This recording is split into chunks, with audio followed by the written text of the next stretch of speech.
ओम नमो भगवते वासुदेवाय। गरुण पुराण सारोद्धार चत्वारिंशत्तथैवाष्टौ श्राद्धं प्रेतत्वनाशनं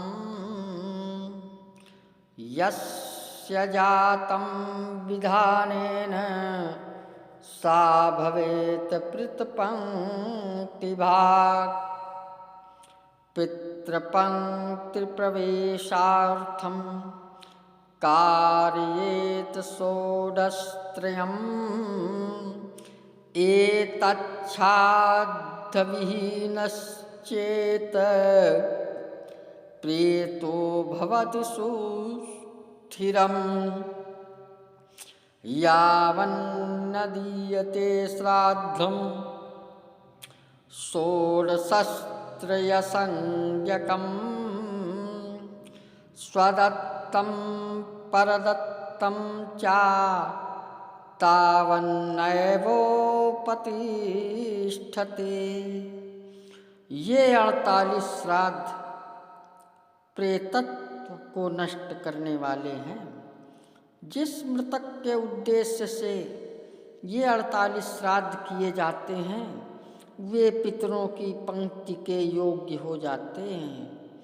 इसलिए पितरों की पंक्ति में प्रवेश दिलाने के लिए षोडशत्रयी मध्यम और उत्तम षोडशी करना चाहिए। इन श्राद्धों से विहीन मृतक का प्रेतत्व सुस्थिर हो जाता है और जब तक षोडशत्रय संज्ञक श्राद्ध नहीं किए जाते तब तक वह प्रेत अपने द्वारा अथवा दूसरे के द्वारा दी गई कोई वस्तु प्राप्त नहीं करता। तस्मात् पुत्रेण कर्तव्यं विधिना षोडशत्रयम्। भर्तुर्वा कुरुते पत्नी तस्या श्रेयो ह्यनन्तकम्। सम्परेतस्यापत्यो कुरुते चौद्देहिकम्। क्षयाहं पाक्षिकं श्राद्धं सातशीत्सतीत्युच्यते मया। इसलिए पुत्र को विधान पूर्वक षोडशत्रयी का अनुष्ठान करना चाहिए। पत्नी यदि अपने पति के उद्देश्य से इन श्राद्धों को करती है तो उसे अनंत श्रेय की प्राप्ति होती है। जो स्त्री अपने मृत पति की और दैविक क्रिया छाया श्राद्ध, वार्षिक श्राद्ध तथा पाक्षिक श्राद्ध, महात्म श्राद्ध करती है वह मेरे द्वारा सती कही गई है। उपकाराय सा भर्तुर्जीवत्स्येषा पतिव्रता। जीवितं सफलं तस्या यामृतं स्वामिनं भजेत्।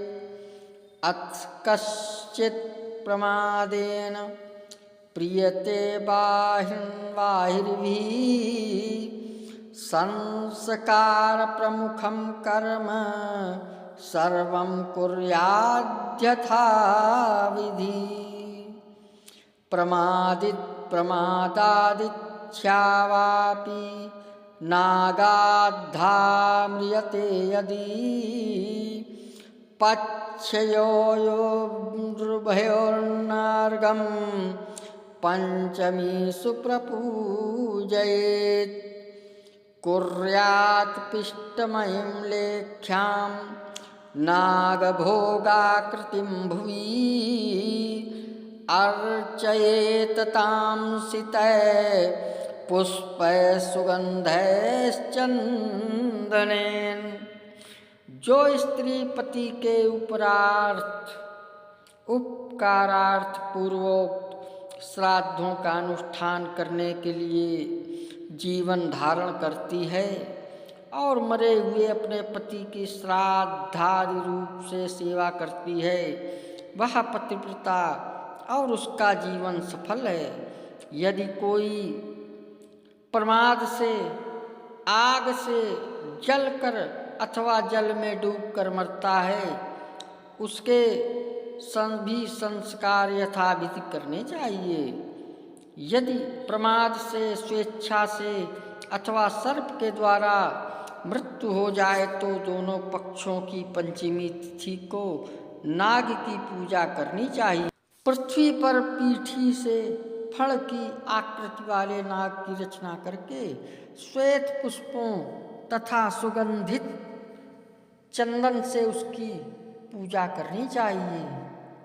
प्रदध्याद धूप दीपौ चातंडुलाश्च तिलान छिपेत् आम पिष्टम चा नैवेद्यम क्षीरम चा विनवेदयेत् सौवर्णम शक्तितो नागम गां चा दध्याद द्विजन्मने कृतांजलिस्ततो ब्रूयात् प्रियतां नागराडिति।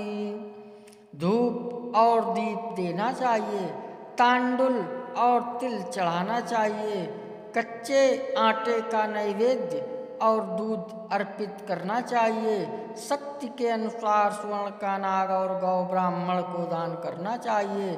तदंतर हाथ जोड़कर नागराज प्रसन्न हों इस प्रकार कहना चाहिए।